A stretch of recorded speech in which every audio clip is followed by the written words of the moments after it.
Televisa presenta.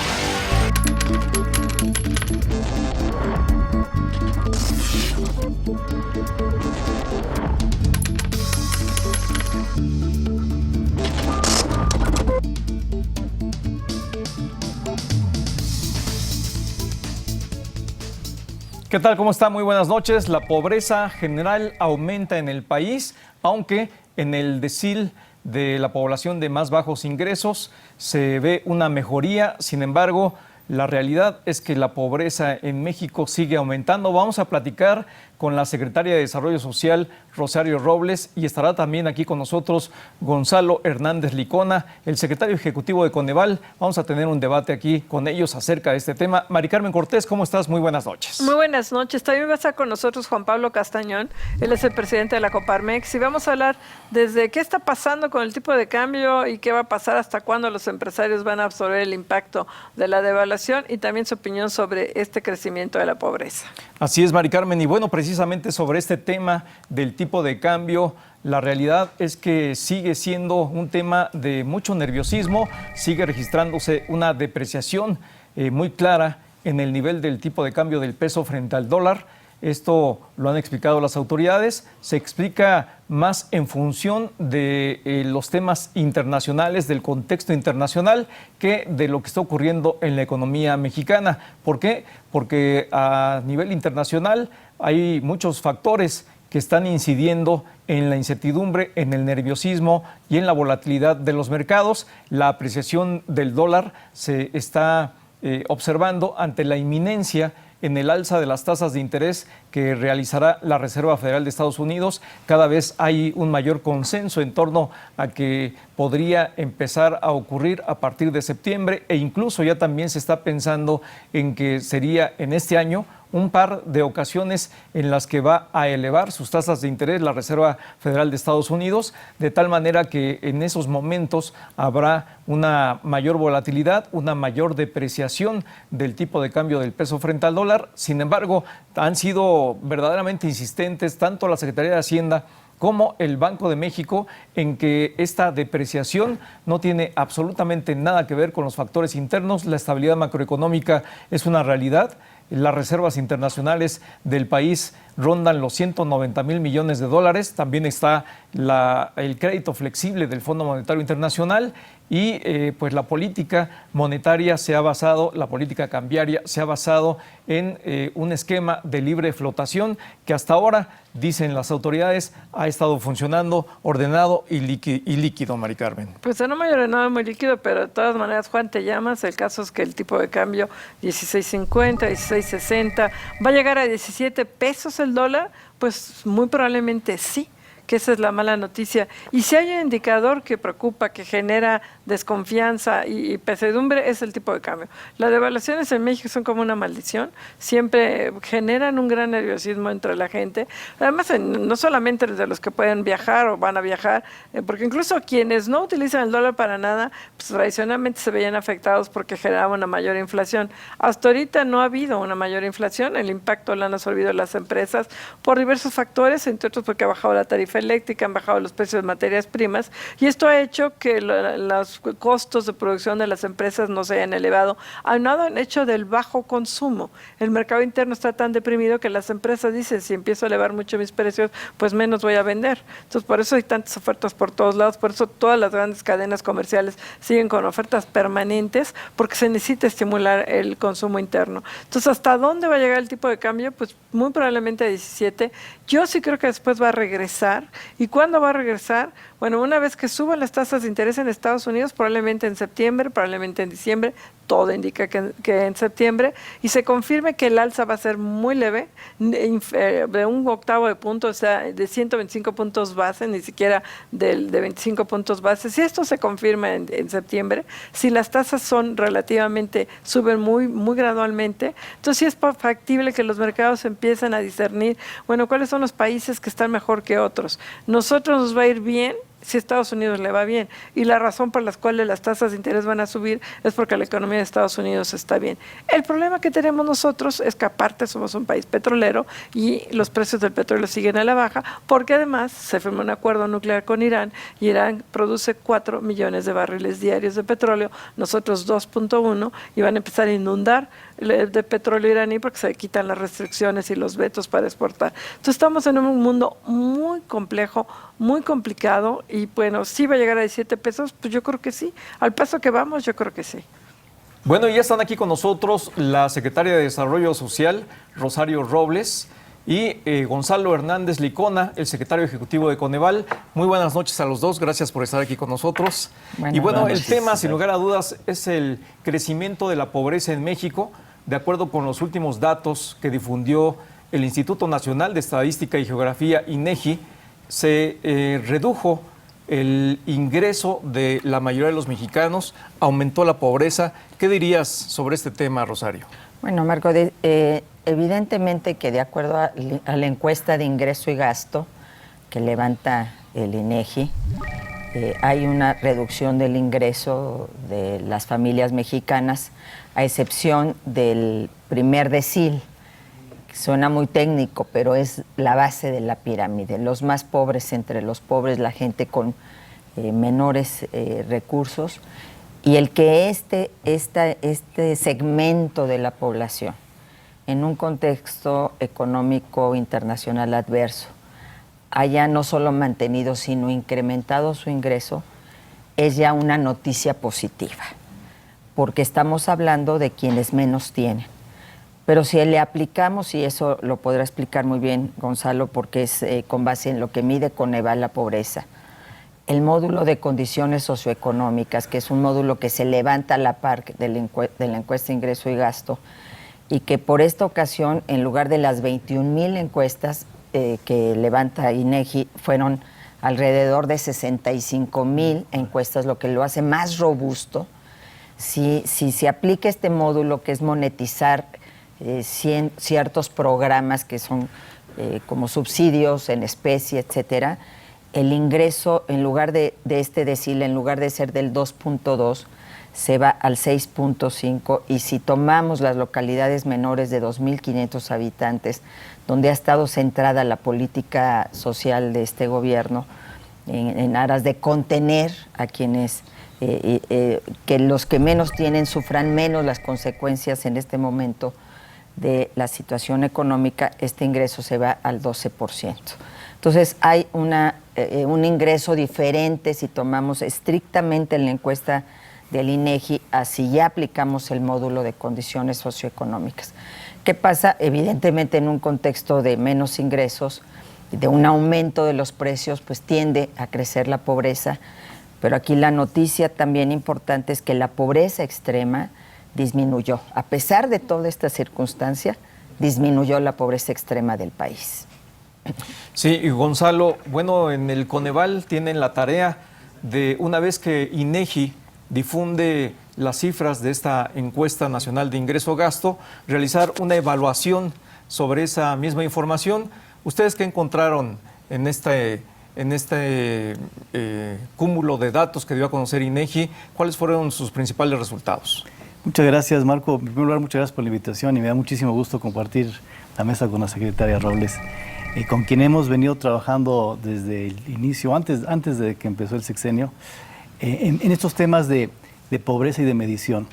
Y las dos cosas que el Coneval mostró, que ya en parte se dijeron, fue, por un lado, este elemento que la pobreza en general se incrementa y que al mismo tiempo la pobreza extrema se disminuye. Y para muchas personas que nos ven, seguramente esto suena a una paradoja, pero ha pasado en muchos países, y en México pasó ahora. Y tiene que ver con lo que decía la secretaria Robles hace un segundo, que efectivamente el ingreso promedio de los mexicanos cayó en esos 2 años. De hecho, el ingreso de los mexicanos no ha crecido en 30 años, a veces sube, a veces baja, pero prácticamente se queda igual, incluso más abajo. Y entonces es muy difícil, Marco, pensar en un país que busque reducir la pobreza de manera sistemática y acelerada si los ingresos promedio de la población no aumentan y si la economía no crece y no hay crecimiento económico. Entonces, el elemento fundamental de la pobreza en cualquier país, la pobreza amplia, es la actividad económica.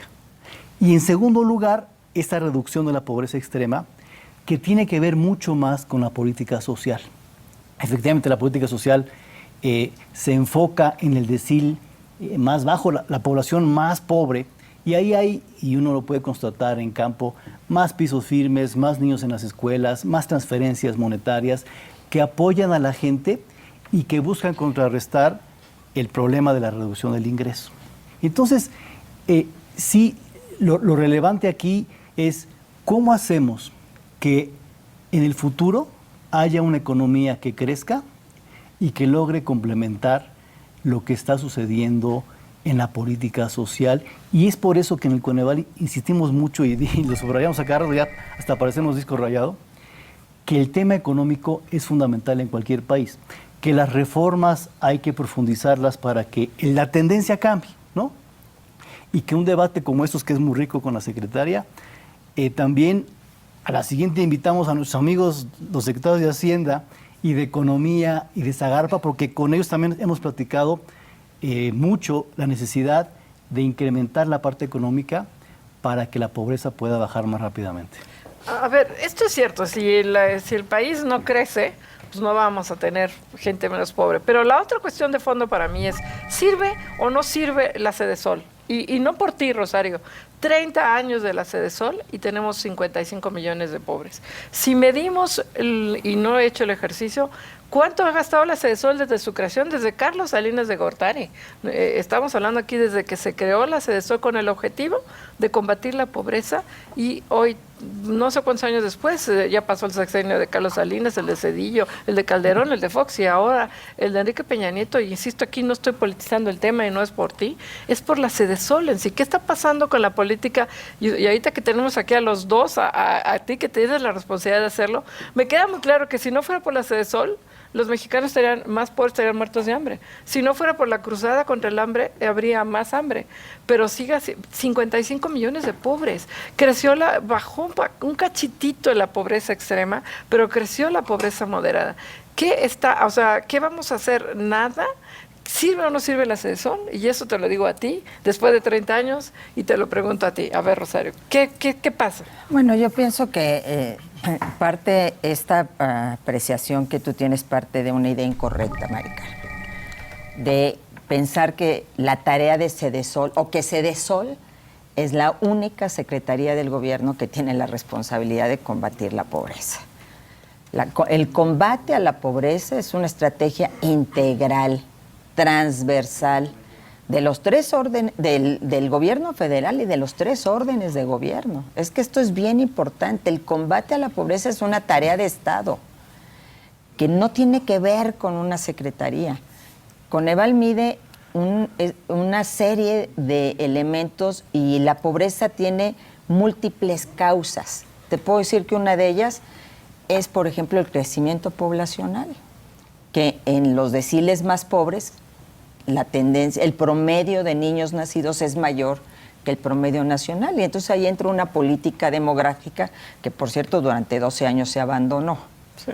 Entonces, ¿quién entra ahí? Pues CONAPO, que es responsable de dirigir toda esta política.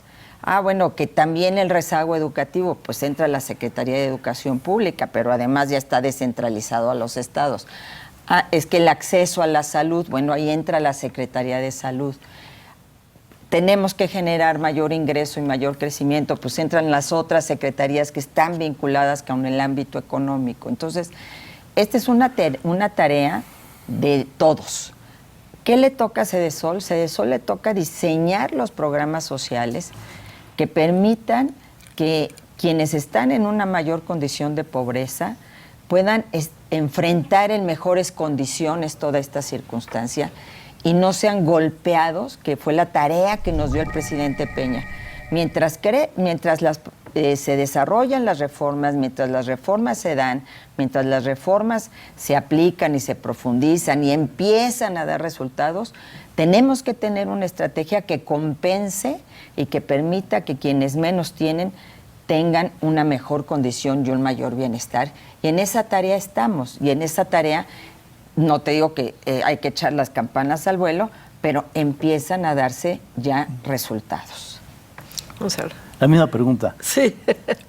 ¿Sirve o no sirve? ¿Qué hacer? Si ustedes recuerdan, la Secretaría se crea en el sexenio del presidente Salinas, si mal no recuerdo. Sí. Y la estrategia era la siguiente, más o menos, así a grandes rasgos, era, en ese momento, hagamos reformas estructurales en donde pueda haber perdedores, por ejemplo, con el TLC, el maíz, por ejemplo, que puede entrar. Y por lo tanto, se crea una Secretaría de Desarrollo Social para tratar de apoyar con subsidios, con apoyos de muchos tipos, a esa población más pobre que podría en esos cambios estructurales sufrir algunos elementos, y luego que esas personas pudieran, cuando creciera la economía, poder tener mejores herramientas para incluirse en ese crecimiento que el país iba a tener. Entonces, la CEDESOL se crea como este apoyo a cambios estructurales que iban a ser el motor de la economía, ¿no? Entonces, trayéndolo aquí, me parece que podemos tomar la misma idea, porque la idea en general está bien. El problema es que no crecimos. Hagamos cambios estructurales en la economía, profundicemos las reformas económicas, hagamos que el país tenga un cambio de la inercia de que no crece y que los ingresos no crecen de la población, para que este empuje de la economía, de los empleos, nos pueda ayudar a todos, y que a los más pobres, junto con el apoyo de la CEDESOL, ¿no?, de Zagarpa en algunos casos, de todos los programas que tenemos, que hemos dicho a veces que son muchos, que hay que reducir, pero que han tenido efectos sobre la población más pobre. Por ejemplo, Prospera, se ha mostrado que esos niños van más a la escuela por Prospera y tienen mejor salud y educación. Por supuesto que esos jóvenes que salen de Prospera, si la economía no crece, pues se enfrentan a ese espacio y dicen, bueno, pues es que a mí me prometieron que iba a estar mejor mi vida, y está, pero el complemento siempre va a ser el tema económico. Entonces, como en cualquier casa de cualquiera de nosotros, Mari Carmen, yo creo, necesitamos unos ahorros para podernos mantener si nos va mal en un momento, o si hay un miembro de la familia que no está muy bien, y hay que apoyarlo, porque ni modo que no lo dejemos sin apoyar, que dijimos, mira, cuando tengamos empleo. Pero la segunda es que esos miembros de la familia necesitan generar ingresos, tener empleos, y empleos de buena calidad, lo mismo que queremos para las familias, y la misma dinámica quisiéramos para el país en su conjunto, que crezca y que haya apoyos a quienes más lo necesitan. Yo quisiera, señalar algo muy importante. Desde el principio a nosotros nos tocó recibir la medición de la pobreza 2010-2012 ya en el gobierno, y nosotros jamás hicimos un señalamiento con relación a este tema crítico o denostando a un gobierno, sino señalamos dos cosas muy importantes. El país tiene que crecer. Mientras no haya crecimiento, mientras no haya una mayor generación de empleos, mientras no haya mayores posibilidades para la población en su conjunto, difícilmente vamos a poder modificar esta tendencia histórica de la pobreza.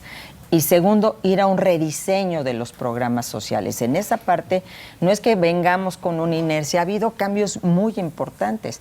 No solo se puso en marcha la Cruzada Nacional contra el Hambre, sino al programa de transferencias monetarias le dimos un giro y lo vinculamos no solo a mayores niveles educativos, a mayores niveles de salud, sino también al aspecto productivo.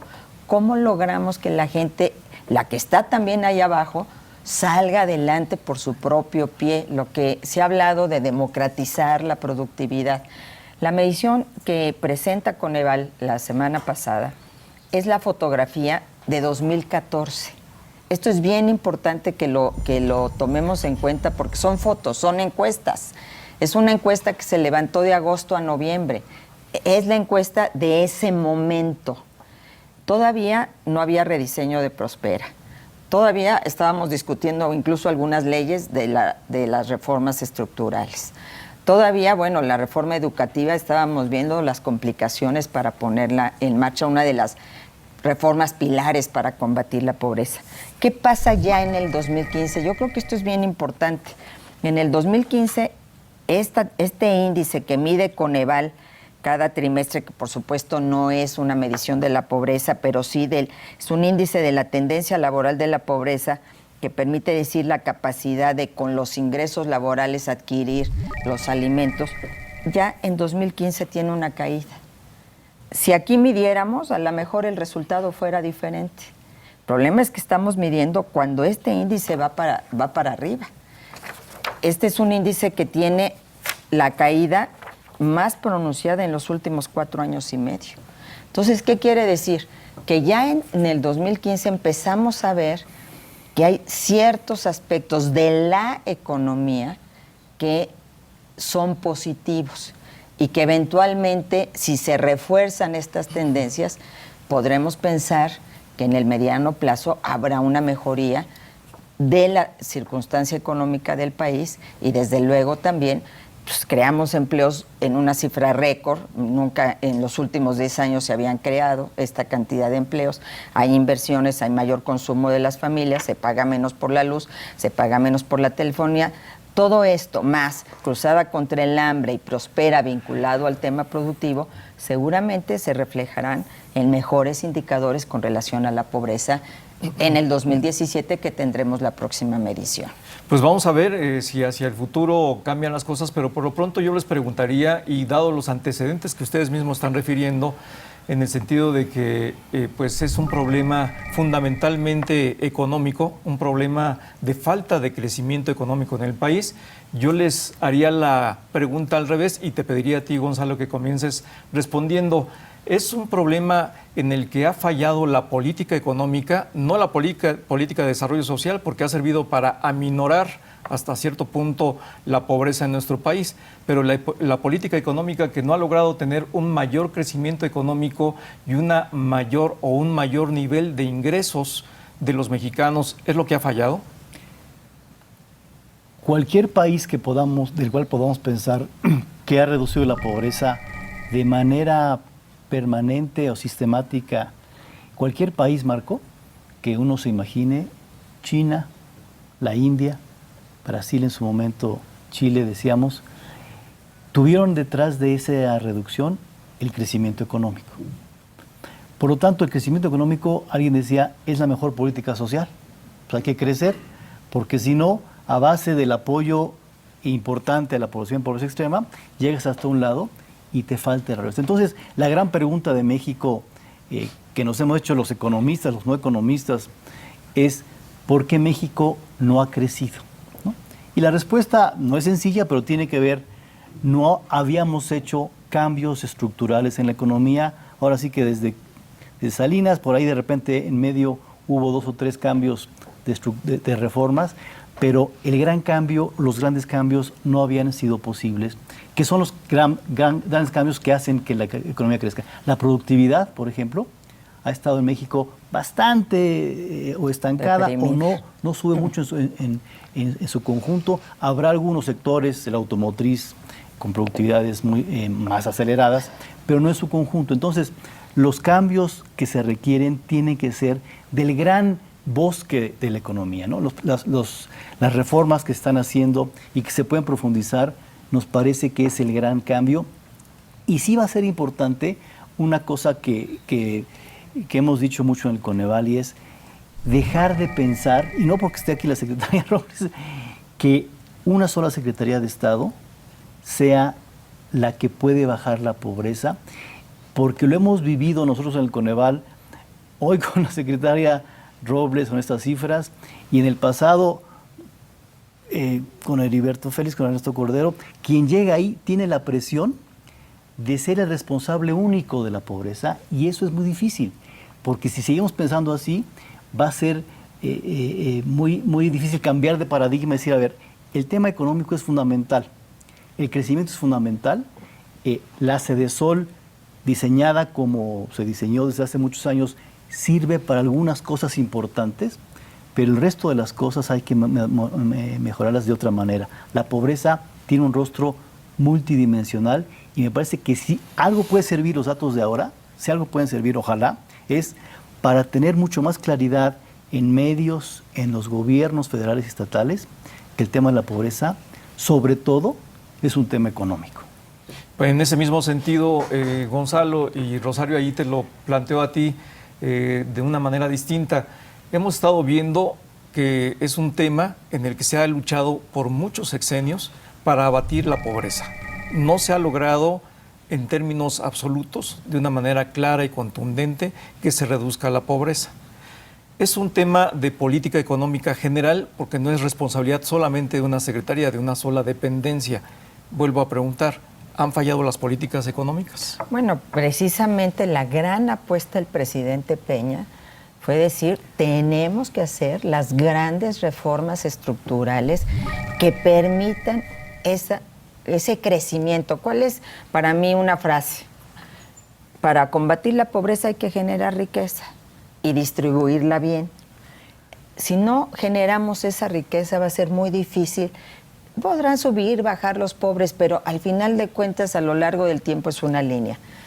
Por eso la gran apuesta de las reformas. El presidente sabía que esas reformas no se iban a reflejar en la medición 2014 de Coneval. Lo más sencillo a lo mejor hubiera sido, pues vamos a repartir dinero para que en la encuesta parezcamos bien, ¿no? Ahí vamos a darle, a quienes están cerca de la línea, pues con 2,000 pesos le pasan la línea, vamos a ubicarlos y a darles el dinero. No, esa es una posición irresponsable. Dijimos, tenemos que apostarle al crecimiento, tenemos que hacer estas grandes reformas. Y otra muy importante, insisto, la reforma educativa. ¿Por qué Oaxaca no solo no disminuyó, sino aumentó su pobreza? Pues porque tiene el tema educativo como un tema nodal. Y entonces se hicieron esas grandes reformas. Y al mismo tiempo se dijo, vamos a los más pobres de los pobres, vamos a los más alejados, a los más marginados, vamos a los que menos posibilidades tienen de salir adelante si no hay un respaldo y un apoyo del gobierno, y eso es lo que hicimos durante este periodo. Entonces, creo que es una estrategia integral, transversal, así la ha concebido este gobierno, y por eso hemos mejorado los niveles de coordinación. Nosotros tenemos un nivel de coordinación en torno a los indicadores que nos maneja Coneval, primero en la Comisión Intersecretarial de la Cruzada contra el Hambre y después con los 3 niveles de gobierno. Ya es muy, muy indicativo que llega si un gobernador te habla de los indicadores y el presidente municipal te dice, yo ya estoy invirtiendo en esto que mueve los indicadores. Ya hay un discurso que hemos logrado generalizar porque hemos mejorado la coordinación. Hay que hacer mucho todavía. Tenemos que mejorarla todavía más, pero es esta visión transversal, esto es lo que a mí me gustaría mucho recalcar, lo que nos va a permitir ir abonando y pavimentando el camino para mejorar estas condiciones. Bueno, en vista de que de ustedes no depende, desde luego que hay crecimiento económico, pero ¿qué se puede hacer? Porque desafortunadamente, y ustedes no lo dicen, pero yo se lo voy a decir, uno de los problemas ha sido la reforma fiscal, que fue la que generó que bajara en forma generalizada los ingresos en la ENIG 2014, con excepción del decil más bajo, a todos los demás se les bajó el ingreso. Pero bueno, ¿qué se puede hacer? Porque ustedes no son el secretario de Hacienda, no son el secretario de Economía, no crece este país, crecemos muy poco, este año tampoco vamos a crecer más del 3, desafortunadamente. ¿Qué se puede hacer en lo que tenemos? Y lo digo porque los días platicamos contigo sobre esto, Gonzalo, hay duplicidad de programas. Ahorita vamos también contigo, Rosario. Bueno, la Sedesol tiene un programa, la Zagarpa tiene otro, tú ahorita hablabas. ¿Cómo lograr esta coordinación para que con lo poquito que hay, con el bajo crecimiento que hay, los esfuerzos que cada uno hace sean más eficientes? Tienes razón en el sentido de que hay que trabajar en 2 velocidades. La velocidad de mediano plazo y largo plazo, que tiene que ser seguirle apostando para que la economía mexicana se transforme, cambie y podamos crecer, ¿no? Y el segundo es los cambios en el corto plazo que se puede hacer en la política de hoy, ¿no? En la política económica, social, en los programas presupuestarios. Estamos enfrente a un presupuesto base cero, que tenemos cierta confianza, Mari Carmen, en que los amigos de Hacienda y el Congreso que va entrando pueda tomar cartas en el asunto para, con estos datos y con estas cifras y con la información que les hemos brindado nosotros y otras instituciones, podamos ver qué programas pueden priorizarse, qué programas pueden fusionarse porque hay entre duplicidades o similitudes. Y un elemento que les hemos sugerido mucho y lo hemos platicado mucho con la secretaria en el corto plazo tiene que ver con los programas productivos. Decíamos que hay cerca de, depende del año, pero como 25, 24 programas productivos en Zagarpa, en Economía, en Sedatu, en la Sedesol, y que parece que son muchos esfuerzos, 65 mil millones de pesos en todos ellos. Entonces, se puede hacer mucho mejor o con menos recursos, si es que viene un recorte, o con menos programas mucho mejor dirigidos y sobre todo con la lógica de resultados. Es muy fácil para los gobiernos, no solamente el gobierno mexicano, que un indicador sea cuántos apoyos otorgué. ¿No? ¿Cuántos? Pues otorgué 5,000 apoyos productivos. ¿Con qué solución? Pues no sé, porque no dimos seguimiento a las familias después. Lo que se está cambiando, y aquí la sugerencia siempre es, para que el nexo entre Prospera y los programas productivos que se está dando sí tenga un resultado de ingreso y ocupación de la población más pobre, se necesita que esos programas productivos mejoren, cambien y tengan la lógica de vamos a seguirlos hasta el indicador de cómo el ingreso de las familias cambió. Porque si no vemos el indicador de cómo cambió, creemos que simplemente con haber dado los 5,000, los 6,000, los 7,000 apoyos, pues ya con eso, y ya, pues no. Eso hay que cambiarlo en el corto plazo. Son cosas que se pueden hacer sin esperar a que las reformas den los frutos que todo el mundo estamos esperando. Rosario, ¿ahí qué nos dices? A ver, Bueno, hemos tomado mucho todas estas consideraciones. De hecho, el haber trabajado durante todo este tiempo en una comisión intersecretarial de la Cruzada contra el Hambre nos permitió detectar muchas de estas duplicidades. Tenemos un equipo ahí que es de ingreso, empleo y productividad que detectó que tenemos proyectos productivos por todos lados. Ya en presupuesto base cero, los proyectos productivos irán centralizados y con esta visión que está señalando Gonzalo, pero aquí nos enfrentamos también al mundo real de las clientelas. Por eso nosotros hemos hecho un sistema que fuimos a visitar casa por casa, identificar quiénes son esas personas en condición de pobreza. Prospera lo tiene también, y entonces que el recurso vaya ahí, no porque yo soy el dirigente A, B o C, me tengo que llevar ese recurso, que es parte del problema. De la vida real. Es decir, una cosa podemos decir en el escritorio. Entonces, ¿qué hemos dicho? Hay que vincular a Prospera con la visión productiva. Ya tenemos proyectos exitosos. Les pongo un ejemplo, el ejemplo de las mujeres de San Andrés Tuxtla en Veracruz, que están produciendo como traspatio, en sus huertos de traspatio, stevia. Ah, qué bien. Bueno, sí, que ya que está claro. Teniendo además pues un gran mercado.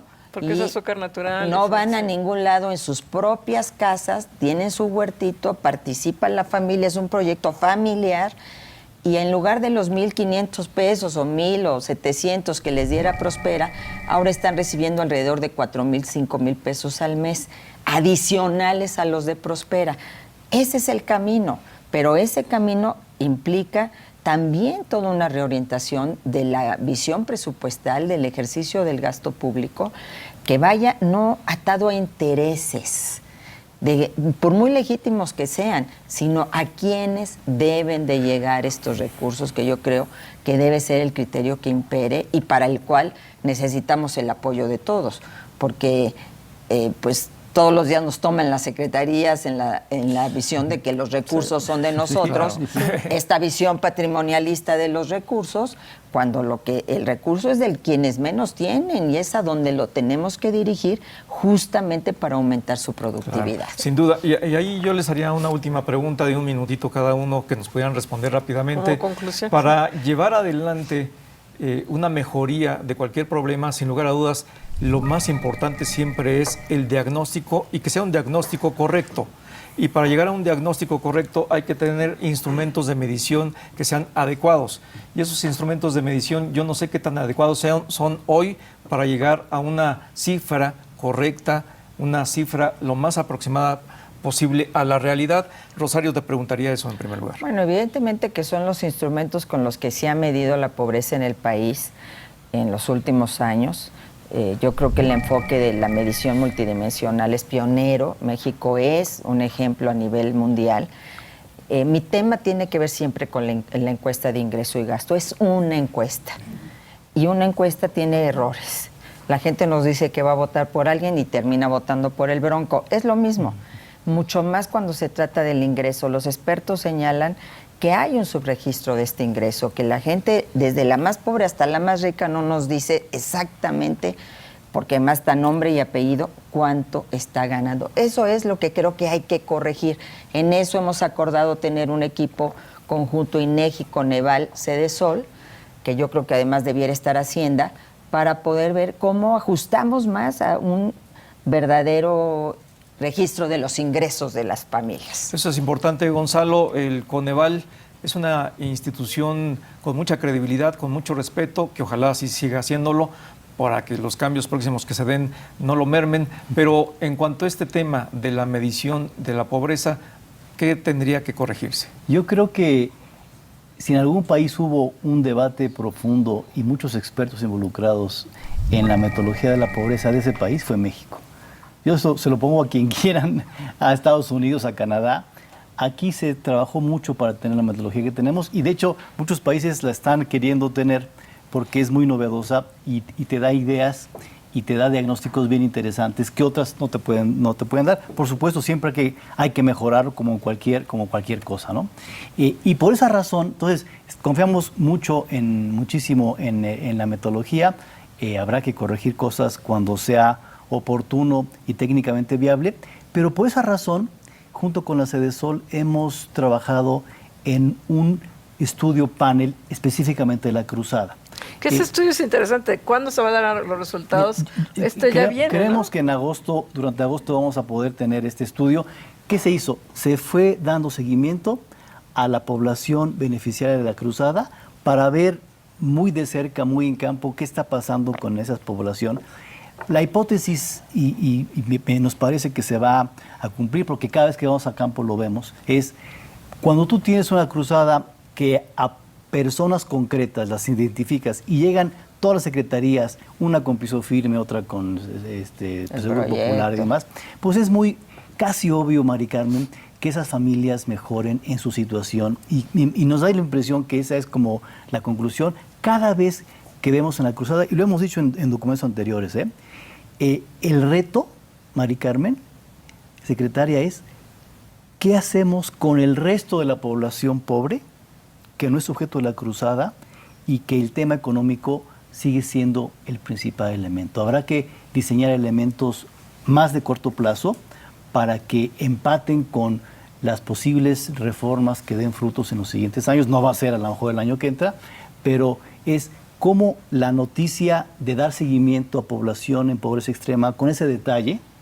se pueda replicar o una fórmula novedosa para el resto de los 55 millones de mexicanos en pobreza. Pues ahora se nos acaba el tiempo, los agradezco mucho, es un debate muy interesante porque sí es un problema con muchas facetas y si hay que crecer y no crecemos, es una triste realidad, pero que bueno, este panel en agosto ya va a permitirnos tener muy focalizados los resultados de la cruzada contra la... Rosario Robles, secretaria de Desarrollo Social, te agradecemos muchísimo. Al contrario, Mari Carmen, gracias. Marco, muchas gracias. Gonzalo Hernández Licona, ahora sí secretario ejecutivo del Coneval, gracias por estar aquí. Gracias, Mari Carmen, Marco. Y gracias. Por favor, usted no se vaya, vamos a un corte y regresamos con Juan Pablo Castañón, el presidente de la Coparmex. Muchas gracias.